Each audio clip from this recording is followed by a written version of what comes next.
On revient sur le plateau pour parler d'un autre livre. On va parler de Pondichéry, la sensuelle de Shilpa Devi. C'est dans Cosmo Réunionnais. Et on reçoit, bonsoir Shilpa Devi. Bonsoir, merci de m'accueillir chez vous. Ça c'est gentil, on le fait toujours avec plaisir. Alors on va d'abord vous présenter parce que alors vous êtes de quel Je suis d'origine indienne, je suis née à Pondichéry et là j'habite en métropole depuis une trentaine d'années. Et je suis venue présenter mon livre à La Réunion. D'accord. Pondichéry pour La Réunion, c'est un lieu qui est assez, j'allais dire commun, parce que le premier bateau qui part de l'Inde au début de l'engagisme part de là-bas, part de Pondichéry. Oui, de Pondichéry. Et je crois que c'est La Turquoise. C'est un livre c'est un titre qui a été du livre de Jean-Régis Ramsamy, donc La Turquoise, qui part de Pondichéry, qui emmène les premiers engagés à La Réunion. D'accord. D'accord. Donc c'est pour ça que je disais. Et Pondichéry reste une ville française d'ailleurs. Oui, c'est un ancien comptoir français parmi 5 autres. Et il y a toujours ce passé colonial qui est omniprésent et qui, avec l'architecture et les vestiges. Vous êtes né à Pondichéry? Vous avez grandi à Pondichéry ou Oui, je suis née à Pondichéry. J'ai passé une partie de mon adolescence. Et après, je suis venue en France continuer mes études. Vous avez fait des études en commerce international. D'accord. Et vous travaillez, vous n'écrivez pas seulement, vous avez un travail? Oui, je travaille, mais pour l'instant, je travaille chez moi. Je travaille à distance. D'accord. À quel moment la Pondichéry a commencé vraiment à manquer? Parce que quand on part de Pondichéry, on va faire des études en France. Il y a des liens qui sont très forts avec le passé. Oui, il y a eu une période de ma vie où j'avais besoin de renouer avec mes racines parce que je me sentais décalée par rapport à mon pays d'origine et la France. Donc il a fallu que je me replonge dans mes racines pour pouvoir trouver un sens à ma vie, et tout est parti de là. J'ai commencé à creuser petit à petit et tous les souvenirs d'enfance sont remontés, la partie la plus agréable qui permet de guérir. Qu'est-ce qu'il y avait quand vous étiez enfant? Quels étaient les jeux? Quel était le contexte? Alors, moi, c'est particulier. Je suis née française de 3e génération. Ah, d'accord. Mon père, c'est un ancien combattant de l'armée de terre française. Donc, je suis née dans un ancien comptoir avec une double culture franco-pondichéриenne. J'ai fait les études dans un collège français, puis dans un lycée français. À l'école, on parlait français. À la maison, on parlait tamoul, c'est ma langue maternelle. Donc, j'ai été élevée dans cette double culture. Et ça aide à s'ouvrir, ou parfois c'est difficile de savoir qui on est? Pas quand j'étais jeune. Je suis arrivée, je me suis pas posé de questions sur mon identité culturelle. C'était naturel dans ma tête. J'étais française. Je suis française, donc je suis arrivée en France, continuer mes études. Il n'y avait pas de doute, mais c'est plus tard avec les années. Donc il y avait cette nostalgie, ce besoin de retour aux sources qui a fait que il a fallu que je retourne dans mon enfance pour pouvoir... D'accord. Et même si aujourd'hui vous retournez à Pondichéry, le cadre a changé, les choses ont évolué, la modernité a pris place, on ne retrouve pas ce Pondichéry de votre enfance? Non, la douceur d'y vivre... Oui, c'est pas pareil parce que Pondichéry, c'est une fractale de l'Inde, donc avec tout ce qui va avec, l'environnement s'est modifié, il y a beaucoup plus de population,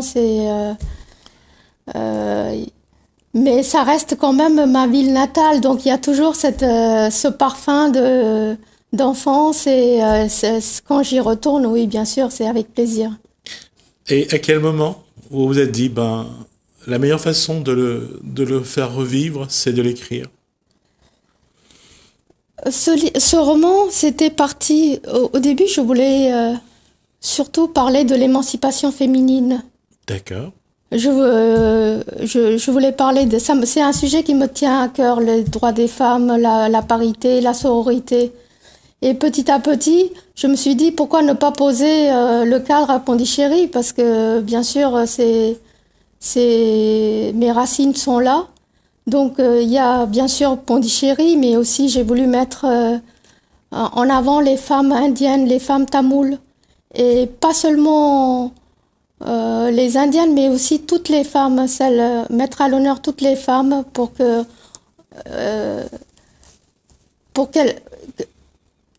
Vous avez été en France, vous avez grandi un peu en France. Oui. Vous trouvez que la place de la femme, que ce soit en Inde ou en France, elle n'est pas celle qu'elle doit être? Bien sûr, au niveau parité, c'est pas encore ça. Il y a beaucoup de travail. Heureusement qu'il y a eu des femmes avant qui se sont battues pour les droits des femmes, mais il y a toujours du travail à ce niveau-là. C'est pour ça que je voulais mettre en avant ce terme de sororité. J'ai posé une question qui va peut-être vous paraître un peu étrange. Quelle image vous avez de votre maman? En tant que femme, bien sûr. En tant que femme, c'était une mère aimante. C'est la femme traditionnelle hindoue qui m'a inculqué ces valeurs à elle. J'ai eu un héritage culturel, mais aussi il y avait... Vous avez un héritage culturel à Pondichéry. On vous a montré qu'a été la place de la femme oui. dans la société indienne, oui. Mais vous avez après grandi en France et la place de la femme n'était plus la même. C'est de là où est partie cette réflexion, parce qu'il y a eu un gros décalage. Je me suis sentie en contradiction par rapport aux valeurs qu'on m'a inculquées, par rapport à la place de fillette que j'avais avec tous les croyances et conditionnements qui des fois positifs et des fois ça ne l'était pas. Et je me suis sentie en décalage avec mon désir profond de me réaliser en tant que femme, en tant qu'individu. Et voilà, c'était un peu le paradoxe. Et c'est là, justement, quand l'enfant que vous étiez, la petite fille qui aimait sa maman, qui sans doute son papa aussi, sa petite famille, qui, d'un coup, arrive en métropole, il y a quand même un contraste. Il y a quand même quelque chose qui change le regard sur la société. Là, en Inde, il y avait une façon d'être. En France, il y a une autre façon d'être. Quand je suis arrivée en France, je me suis rendu compte que j'étais indienne. Ah, c'est arrivé en France que vous êtes rendu compte que vous étiez indienne, d'accord. Parce que je me voyais pas de la même manière que les gens me percevaient.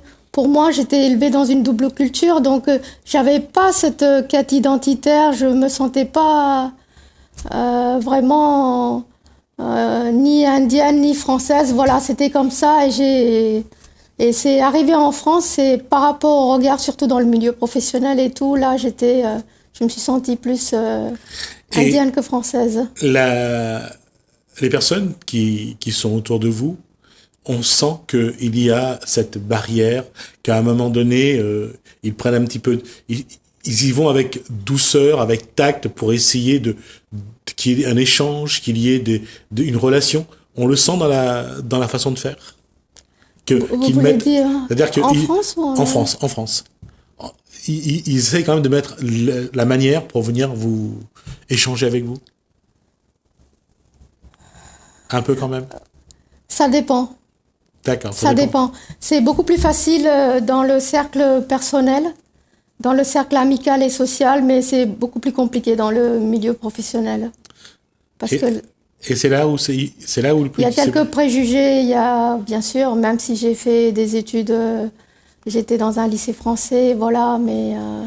Parce que c'est un paradoxe. Quand on vous écoute, vous avez un français de qualité, il n'y a rien à dire, mais vous d'un côté, vous êtes français, vous êtes française en tout cas, oui. On le voit, mais d'un autre, vous essayez aussi de garder cette culture indienne qui est la vôtre. Oui, bien sûr, c'est mes racines. Donc, comme on dit, un arbre qui n'a pas de racines est un bout de bois. Donc voilà, il a fallu, avec l'âge, avec la maturité, même si au début j'avais un peu occulté mon côté indien pour pouvoir m'intégrer et faire comme tout le monde, être une Française, de toute façon, ça se voit que j'en suis pas une.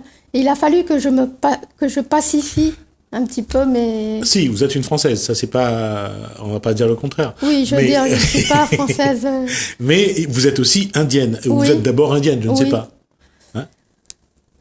Je m'identifie plus maintenant Aux Français, aux oui, Indiens. voilà, je suis moi, c'est tout. Voilà. Avec toutes mes... Et je reviens à ça, à quel moment où vous avez senti le besoin de dire les choses, de l'écrire? Alors, c'était il y a quelques années, il y a eu vraiment un blackout. C'était le burn-out au niveau professionnel et le bore-out au niveau familial. Donc, il a fallu que je plonge dans mes abysses pour pouvoir penser mes plaies. Aller aux racines. Voilà. Et petit à petit, bon, ce qui était sombre était sorti au début, mais après, c'était beaucoup de lumière. Et tous mes souvenirs d'enfance sont venus forger ce que j'étais vraiment à trouver mon identité, ma place dans la société française. Et voilà, maintenant, j'arrive à... Shilpa Devi, Pondichéry, la sensuelle, c'est donc un premier roman. Oui, c'est mon premier. Ça parle de...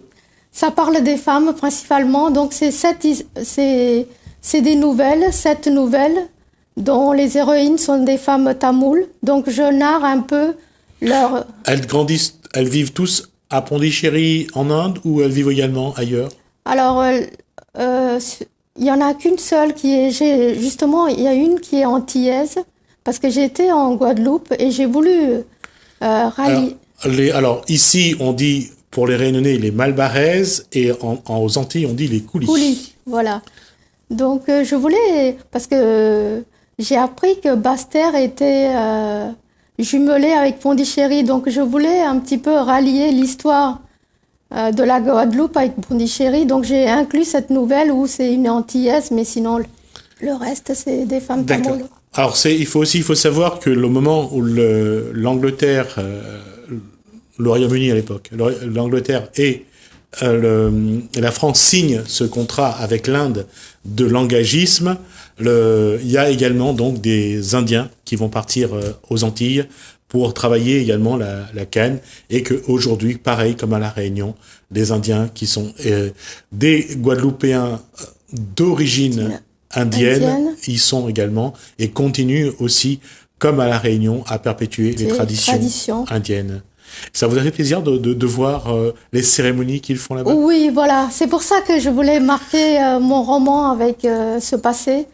Et c'est un pan méconnu de l'histoire. Avant d'y aller, voilà, j'ai déjà été plusieurs fois aux Antilles, mais cette fois-ci, j'avais découvert ce pan méconnu de l'histoire de Pondichéry que je ne connaissais pas. Et de voir que les racines indiennes sont aussi profondes à Maurice et à La Réunion, ça vous fait quoi? Ça me fait plaisir. Mais c'est pas ma première fois à La Réunion, c'est la 3e fois. Et puis j'ai déjà vécu à La Réunion il y a quelques années. Et, donc je trouvais un compromis entre l'Inde et la France à La Réunion. À La Réunion. Oui. Et la place de la femme à La Réunion, elle vous paraît sur la bonne voie? Je veux pas dire que on a atteint l'équilibre, parce que il y aura toujours à dire pour la place de la femme, et surtout quand on parle de violence faite aux femmes, on voit que ce n'est pas gagné. Mais je vous pose la question, la femme trouve sa place à La Réunion? Alors ça fait longtemps que je suis pas revenue ici, mais pour parler, oui, bien sûr, il y a justement, en parlant de l'Inde, des histoires que je conte, j'ai voulu souligner l'ambiguïté de la société indienne, d'une part où la femme est déifiée et d'autre part elle est maltraitée. Donc il y a toujours, que ce soit en Inde ou ailleurs, quels que soient les... Et puis ça dépend aussi des castes, hein. Dans certaines castes, la femme a quand même une posture qui est beaucoup plus agréable. Elles n'ont pas les tâches ménagères, n'ont pas les tâches domestiques, et elles sont mieux considérées. Mieux considérées, mais ça reste quand même une prison dorée pour certaines. Bravo. Parce que, en apparence, oui, bien sûr, elles ont le confort matériel et tout. C'est ce que je veux mettre en avant sur ce livre. Il faut que les femmes, elles prennent leur destin en main. Rien n'est figé, rien n'est définitif. Ça va vous faire sourire, Kamala Harris oh, oui. Kamala Harris est moitié indienne, moitié haïtienne. Elle a été, avec Joe Biden, donc élue. Joe Biden sera donc le 20 janvier 2021 le prochain président des États-Unis. Oui. Kamala Harris sera donc la première vice-présidente femme donc aux États-Unis, et peut-être si Biden ne va pas au bout de son mandat, elle sera peut-être même présidente des États-Unis. Ça vous fait quelque chose? Oui, ça me fait très plaisir parce que quelque part, elle représente non seulement les femmes, mais aussi mes racines. Elle est de Chennai. Ah. Donc voilà, oui, bien sûr, ça me fait très plaisir qu'il y ait cette femme qui est visible, qui occupe une place importante à la tête d'un pays comme les États-Unis. Donc il faut que... Et c'est là où il y a l'extrême entre une femme comme Kamala Harris qui va occuper un poste de vice-présidente des États-Unis, donc la première puissance du monde, et peut-être devenir présidente si Joe Biden ne va pas au bout, et des femmes qui sont traitées vraiment très mal aujourd'hui dans certains pays. Oui, bien sûr, c'est... Les mères ont ce rôle. Moi, justement, c'est très important que les mères qui éduquent les petites filles, qu'elles les poussent à s'épanouir, à apprendre à... Shilpa Devi, oui. Comment en Inde, si vous étiez en Inde et vous aviez vos enfants en Inde, comment vous les auriez élevés? Vous avez vos enfants en métropole et c'est pas la même chose. Comment votre maman vous a élevé comme fille? Ma mère, elle m'a plutôt élevée dans la tradition indienne. Et c'est pour ça que je me suis sentie en décalage, parce qu'il a fallu que je m'affirme, que voilà, il y a des valeurs qui ont été inculquées comme... Je vais peut-être être un peu direct, mais quand on élève une jeune fille en Inde, dans les familles des castes, oui. On prépare à être une femme pour un homme, on prépare à être une maman, on prépare à être une femme de ménage, on prépare à ce que cette femme soit vraiment le pendant d'un homme qui lui apporte tout ce dont il a besoin. Et en Europe, c'est pas ça. Non.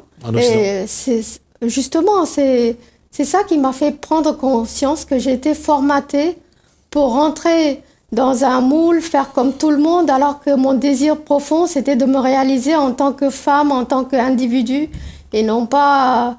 Voilà, c'est ce que je mets en avant c'est ce que vous mettez donc dans ce ouvrage, livre. Donc Pondichéry, la sensuelle, c'est faire en sorte que demain, la femme puisse aussi se réaliser en tant que telle. C'est ça l'objectif? Oui, absolument. Ouais. Qu'elle sorte de ses croyances, de ses conditionnements, l'épanouissement personnel pour une femme.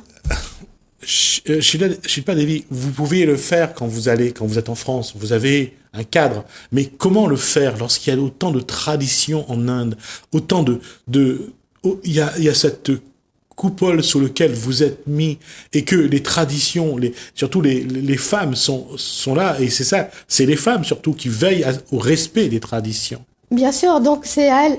Les mentalités évoluent en Inde, parce que... Les jeunes veulent faire évoluer la mentalité. Mais les femmes qui ont déjà un certain âge, qui sont déjà des grand-mères, elles veulent pas changer. Non, des fois c'est compliqué parce que les jeunes femmes sont beaucoup jugées par les autres femmes. Ouais. D'où l'importance des mères à assimiler cet aspect et pousser les petites filles autant que les petits garçons, qu'il n'y ait pas cette discrimination sexiste, parce que bien sûr le petit garçon il est toujours privilégié, c'est ancré dans les mentalités, c'est toujours privilégié par rapport... Quand on regarde l'évolution de la loi, il y a quelque temps seulement où on a commencé à condamner le viol. Oui. En Inde. Mais c'est violent, c'est... Bien sûr, quand vous suivez les actualités récentes, la place de la femme, c'est pour ça qu'il y a beaucoup de mouvements en Inde qui font en sorte de changer les choses. Et changer les mentalités, on le voit. Et on voit, bon, je ne vais pas donner les pays parce que je ne veux pas stigmatiser personne. Quand on voit dans certains pays des hommes de 50 ans qui couchent avec des jeunes filles, des enfants de 4 ans, qui se marient avec des enfants de 4 ans, il y a quand même quelque chose d'incompréhensible. Quel regard ces hommes peuvent avoir Mais sur ces petits-enfants qu'ils là, considèrent comme des femmes. là, on bascule dans un autre domaine. Non, mais c'est Et, pour montrer que le regard sur le sexe féminin bien sûr. est vraiment Bah, difficile à c'est-à-dire que comprendre. c'est ce que je mets aussi un petit peu en avant dans mon livre, c'est la sensualité féminine.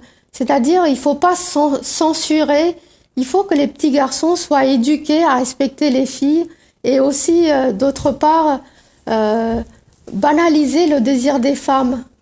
Il y a quand même, je sais pas, Devi, il y a quand même une question, mais qui va les éduquer? Parce que en Les Inde, mères. oui, mais en Inde, c'est difficile de sortir des traditions et d'éduquer un enfant différemment. Oh, Ça se fait? Oui, ça se fait de plus en plus. D'accord. Et C'est une bonne nouvelle. très bonne. Alors, je rappelle donc Shilpa Devi, son ouvrage, Pondichéry la sensuelle, plusieurs nouvelles, Oui, il y a 7 nouvelles et on parle des femmes. des femmes. Les femmes sont à l'honneur. D'accord. Mais on parle aussi un petit peu de Pondichéry, de son passé colonial, de la gastronomie, de la sensualité qui est indissociable de la féminité, de la spiritualité. Donc, ce livre, c'est un kaléidoscope de mon moi intérieur. Donc, j'ai sorti du plus profond de moi tout ce qui me tenait à cœur. Donc, voilà, ça, c'est le livre. Donc, Pondichéry la sensuelle, donc à vous de... Surtout la nourriture, je pense, il n'y a pas que la nourriture, je pense que Pondichéry, Si. c'est mérite d'être connu, vraiment. Merci. Merci Shilpa à vous. Devi, merci pour ce moment. En tout cas, j'espère que j'aurai l'occasion de vous revoir sur ce Avec plateau plaisir. pour parler d'autres choses de l'Inde et aussi de votre parcours. Avec plaisir. Merci à vous. Merci de m'avoir accueilli chez vous. Merci à vous. Merci à vous également de nous avoir suivis. Merci Hélène, merci François. Je vous dis à bientôt.